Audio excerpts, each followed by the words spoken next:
Señor está pasando por aquí.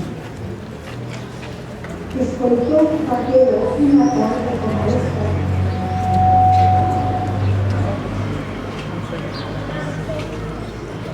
El contrario era un hermoso, una cubierta. Y los lanceros, que así con corta estatura, que la gente que lo rodeaba, muy diferencian de él. Pero ocasión de eso no quedó para ello. Vaquero, paisa, déjame cada una cosa. Pidámosle al Señor que despiertenos de las cosas sin mirar, porque Él está cerca de ellos, porque Él, una vez más, se nos acercamos, pedirá que gracias a Dios.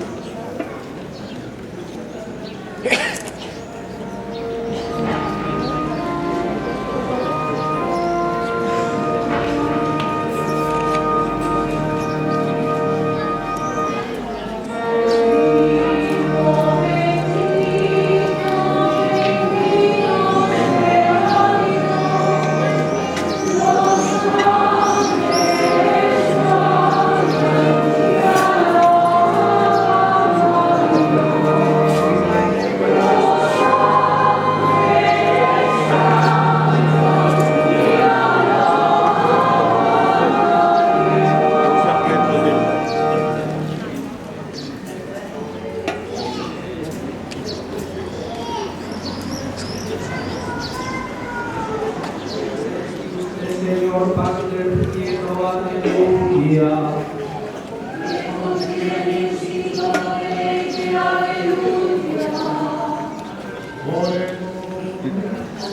Oh Dios, en este sacramento admirable de casa memorial de tu Pasión, te pedimos nos concedas mediante la comunión los sagrados misterios de tu cuerpo y de tu sangre. Tenemos constantemente nosotros los frutos de tu redención, tú que vives y reinas por los siglos de los siglos.